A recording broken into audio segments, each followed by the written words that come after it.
Addod Solutions. Add-on desires. Welcome to Addod Solutions Current Affairs Program. I am Venkatesh Reddy. We know that Constitution of India has provided provisions for the affirmative actions to uplift everybody to a level. This is called equity, equitable distribution of resources or chances. For what reason?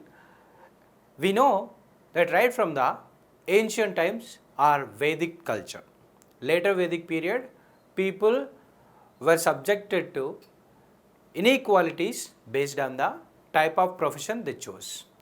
In the early Vedic period, there were no inequalities. The society was egalitarian society and everybody has freedom to choose any profession that they want. But later on, what happened over a period of time, in later Vedic period, people has started making this rigid enough that a person who is born into a type of profession or family that is following some profession is belong to certain kind of caste.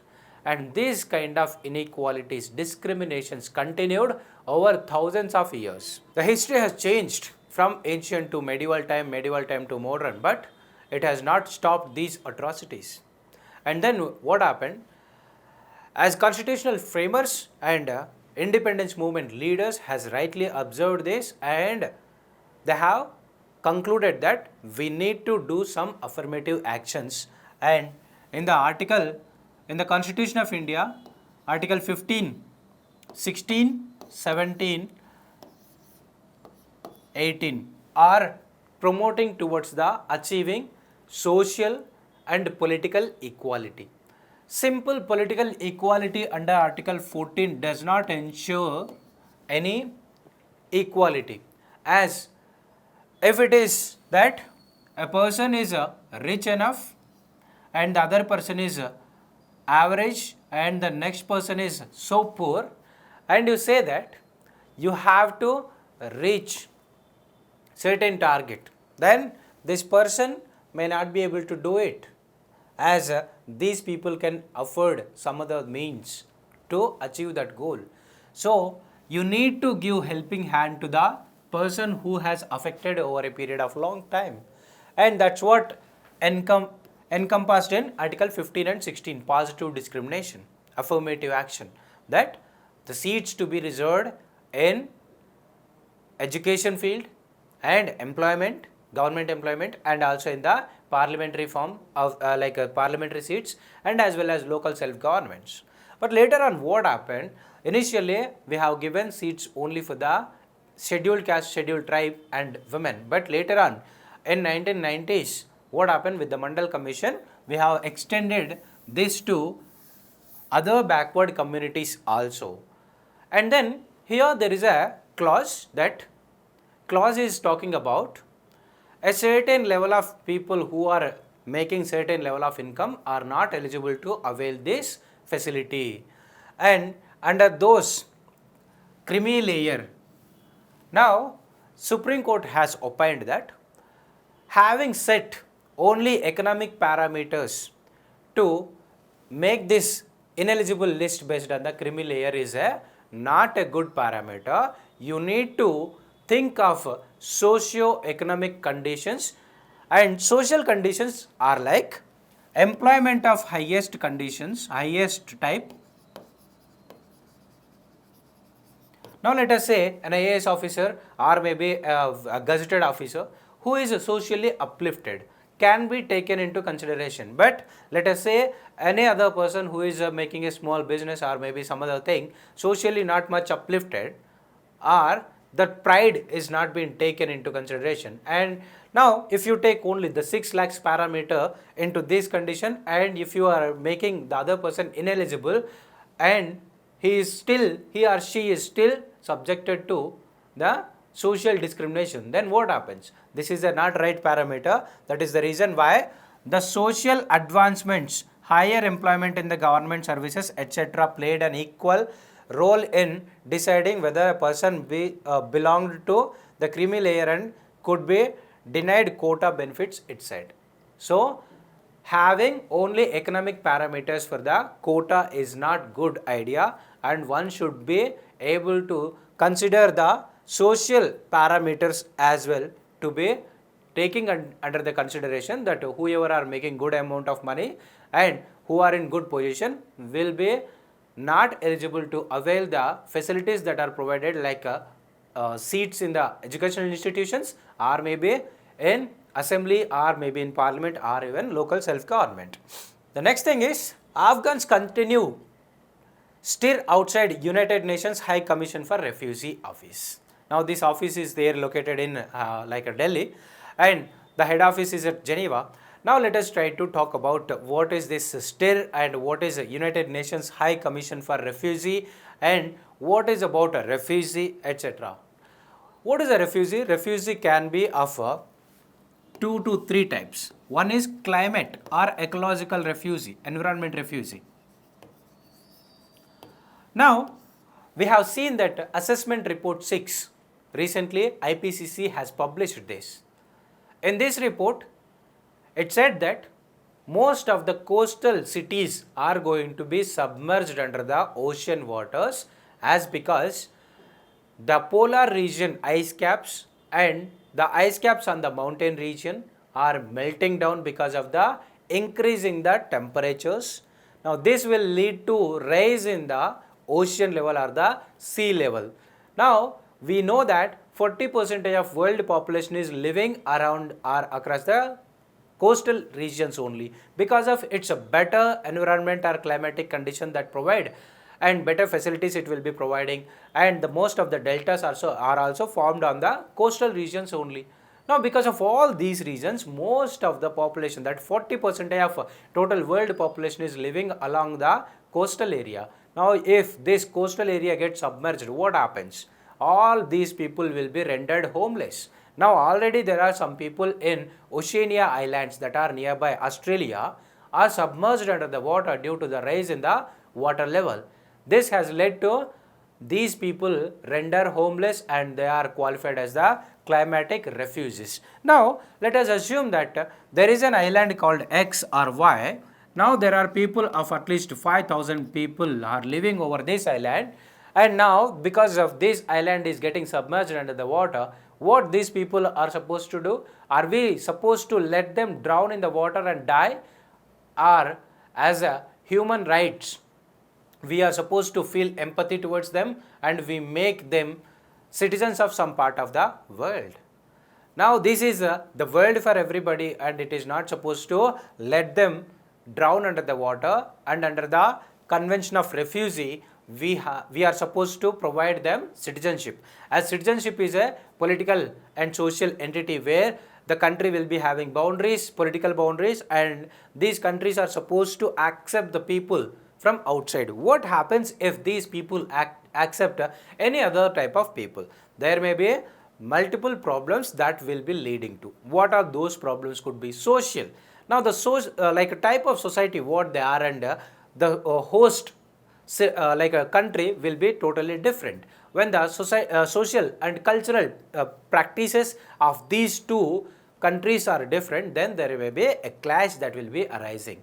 Now, other things are like when there are competitive resources that are like employment, land and other things, the new person who come into the country will also compete for this, and the aboriginals or the citizens of the country will also face the dire consequences, and there may be like rise of the crime or maybe other activities. Now, all by keeping all these in the mind, most of the countries will not allow any refugee into any country, but this United Nations High Commission for the Refugees has a convention, and under this we are supposed to offer them dignity and also the citizenship as well. Now, what is the other thing apart from the climate? Riots or the internal war or any other external war. West Asia is one of the best example. We have seen that few years earlier a boy of 3-year-old has like washed off to offshore, and this was a heart-wrenching situation because most of the West Asia was under the bombing from the sky. So, people of West Asia tried to cross Turkey and enter into Europe, but Europe was not allowing the people from West Asia into their countries as they have the limitation on the human resources. Now, this is a parameter like this is riots or the war. or poverty, extreme poverty. These are the areas where you will be having the refugee. Now apart from this, there may be asylum.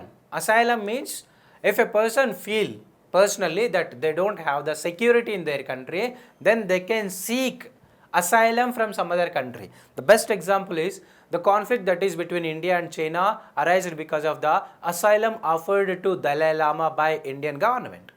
This was not welcomed by the China, and China started retaliating against India. And then Assange. There was a person called Assange who has leaked the WikiLeaks, the founder of WikiLeaks, and this was about leaking all the official information of USA. Now this person was applied for the asylum in some other country like UK and Ecuador or maybe some other country. Now these people are not having the security in their own country for their life, and then they will be going into elsewhere and they apply for the asylum in other countries. So now these all are the parameter where the asylum or the refugee comes into picture. Now because we know all the picture of Afghanistan, that in Afghanistan there is a war kind of situation or the riot kind of situation. Now people are coming out of the country and they are just got the refugee card. Now this refugee card is not entitling them to get any benefits like maybe ration or maybe employment or economic like security. There is no benefits that are having to these riot refugee card people. So now what they are demanding? They are demanding a kind of dignity along with the long-term visa. If they get the long-term visa, then they will be having the situation to get employment, then only they will be having a security of life, as Article 21 is allowed to both citizens and as well as aliens. So now let us try to look into the situation. What happens will be wait and watch under these conditions. Tamil Nadu launches 100 crore urban employment scheme. We have already discussed in the previous classes that we have almost 65% of population as a rural population, but here Tamil Nadu is a different kind of thing. The national average of urban is 34% approximately. This was 2011 figures, so this could have been raised to 38%, somewhere around like that. Now Tamil Nadu, this is India's average, and Tamil Nadu is almost 55% of population is urban population. Now apart from this, what are the other things that we are concerning about? We have almost 60% of population as a poverty or lower middle class people are there. Almost 20% of population are poor people, and middle class to lower middle class people are there, who are coming to almost 60% of population. Now this entire population is not able to get the proper employment because the type of employment we have in our country is that seasonal kind of employment, that is because of the primary sector activity, agriculture or maybe fisheries or maybe some other activities that are purely of the seasonal kind. Now here in the pandemic situation, we have realized that the people who are living in urban areas are also having such a devastating impact. Now it is inevitable or the necessary situation has created to go for the urban employment as well as we have in the rural employment, that is MGNREGA. We know that Himachal Pradesh has already tried on this, and this is the other second state that is trying to implement under the scheme of urban, as this urban population in Tamil Nadu is already much way ahead, and this is going to be 60% by 2040.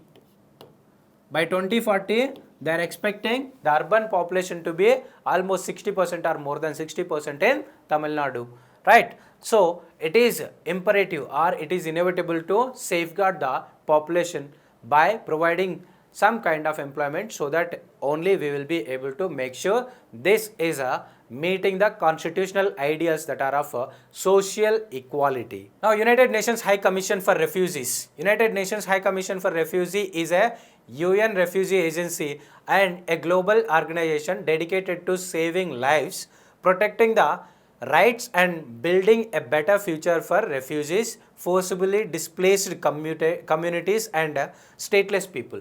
Now, from forcefully displaced people are the people who are Rohingyas. Rohingyas are the people from Myanmar, and they have settled down in Bangladesh as well as in India, and that was a social issue that has arisen in our country.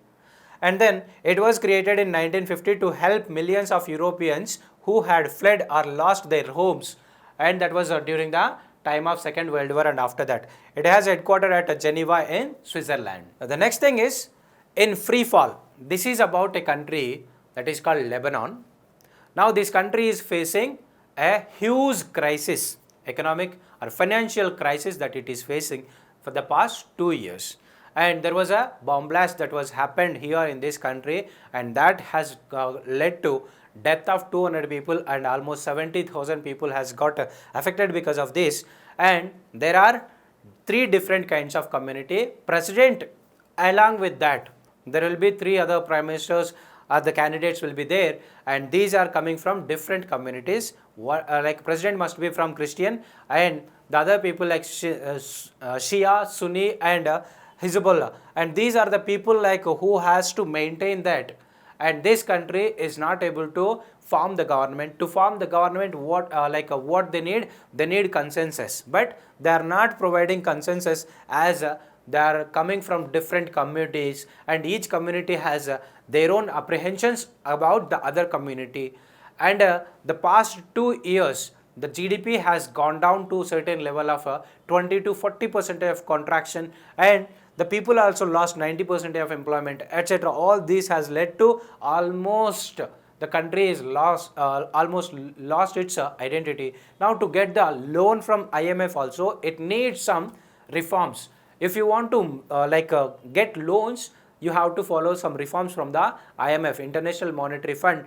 Now this International Monetary Fund has suggested that to avail loans, you need to form a government before that. Now here the formation of government itself is almost not possible.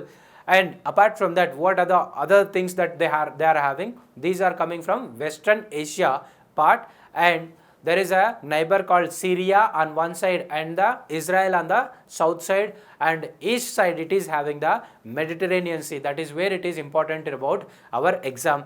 Mediterranean Sea and bordering countries are one of the favorite question of UPSC. It's been asking for the past few years. Several times it has asked already, and there may be all possibility of asking a question once again about the same Mediterranean, because Suez Canal recently ever given ship has stuck in the Suez Canal. And apart from that, this is another like western border of the Mediterranean Sea that Lebanon country is facing the issue. So here maybe we are expecting some question in the area. That is the reason why we are trying to give you the pictorial view of this. Now this is a small country, Lebanon, Syria and Israel. Now once there was a question that which of the following countries are sharing border with the Mediterranean Sea? Syria, Lebanon, Jordan, Israel. Now Jordan is the wrong answer. You have to eliminate Jordan, then you will get the answer. So in this way there may be question. And here is the Turkey. Turkey is at the juncture of West Asia and the Europe. This is Europe. This is Black Sea and Caspian Sea. This is Mediterranean Sea, Black Sea, Caspian Sea. These are the 3 different seas that are there. And Syria, above this is Turkey, and this is Africa.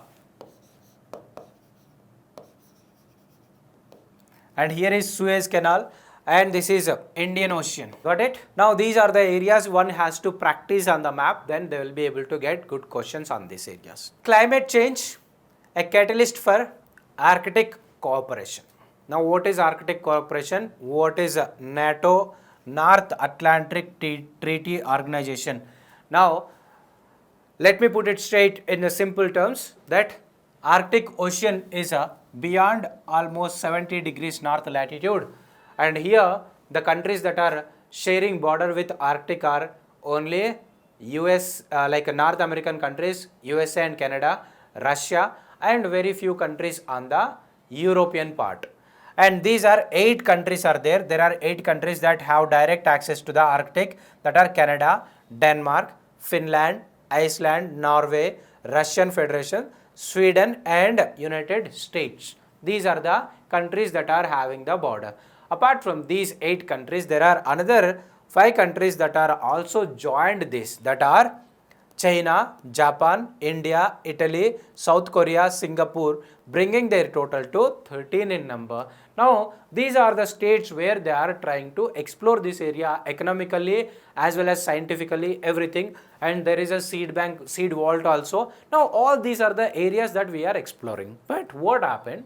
There was things going on fine, but once this race between the countries has started to prove their hegemony, now Russia has tried to claim their territory by adopt a flagpole in the Arctic Sea or Arctic Ocean. Now here this has led to the formation of conflict, and apart from that there is another area where near the Caspian Sea, Ukraine and Russia has also led to some conflict. These are the areas which are causing, and apart from that China is also trying to access this route so that they will be able to reach Europe so easily with a much short distance. Apart from that, now if China wants to reach to Europe, what it has to do? It has to cross Malacca Strait, that is in Asia Pacific. Now here it is all the ASEAN countries are also having some claims over the area, and the Indian Ocean is also an area where all the many different countries are dominating. These are all the areas of interest for the China. Under all these conditions, now the point of interest here, apart from the geopolitical situations, one important area is, as we have seen in the recent report of APPSC AR6, assessment report 6, the oceans are increasing their temperature, and if these temperature rises, the icebergs in the ocean that are Arctic and Antarctic, if they get melted, then this will be a catastrophic situation. We know that climate change is a common phenomenon. It is not something which is completely new for the human or Anthropocene itself. Climate change, there is a cycle. Now this cyclic movement of both ice age and warm age are continuous, and it was there even before also. We know that before the human evolution picking up its pace, it was a ice age. Once this ice age started melted down by increasing the temperatures, and it is tending towards the warm age, then only crops have started, or the trees are started coming up, and the crops have started coming up. That will happen 12,000 years earlier. But what we are doing, how are we playing important role? By contributing many pollutants into the environment, this is started speeding up of the situation where we are speeding the speed of the climate change. That's what we are contributing for this, and this is a normal phenomenon where climate change is common. But what we are doing, we are speeding up the situation so that it is proving catastrophic for us. Now this is Arctic, and this is United States of America, Canada and Greenland, and this is Russia, and here are the Finland, Sweden, Norway. These are the countries that are having the direct access. Now please focus on this area, try to look into what are the Beaufort Sea, Chukchi Sea, East Siberian Sea, Leptau Sea and Kara Sea, Barents Sea, Greenland Sea, Norwegian Sea. Now please Baffin Bay, try to Hudson Bay. These are the areas. Try to locate them on the atlas. Keep practicing so that we will be getting questions from these areas. These are the potential areas. We may get questions from the areas. So practicing atlas will help you to solve many questions. Modi Putin discusses crisis in Afghanistan. Under the BRICS meet, security agencies meet with Modi and Putin, that are of these two countries are part of the BRICS. BRICS are Brazil, Russia, India, China, South Africa. These are the 5 countries that are part of the organization, and this is for the economic and maritime security and other movement against the terrorism. These all are the areas of importance for this group, and this group is going to meet next month, and India is going to be the chairperson of this group next year. So here what they have discussed the situation about the Afghanistan and majorly about the economics of this terrorism and the acts that should be taken against the terrorism. These are the areas that they have discussed. And what is the importance of BRICS? BRICS is the important group for the and most of these countries are developing countries and they are sharing almost similar kind of parameter. So this is a collective efforts towards the achieving goals of economic, social and anti-terrorism. We have seen a news that asset monetization that are of brownfield assets. Now what is greenfield and what is brownfield? Here we will be discussing in brief. Greenfield are the areas where these are to be developed completely new, and brownfield are the area like projects or infrastructure that is already existing in the society, like railway stations, airports, or maybe telecom sector, or maybe any other infrastructure that is already there. Now what the government is thinking? Government is thinking to let out these brownfield projects, so that what we can do, we can be able to develop the greenfield projects that are of airports or maybe like roads or even the waterways or any other thing that we can be able to make the development, so that it will be quite useful and maintenance by the government will also be reduced. And this is like following the new kind of the liberalism, where government is mere a facilitator and the private will be able to play all the field. Thank you. Keep watching Addod Solutions for the current affairs. Addod Solutions. Add-on Desires.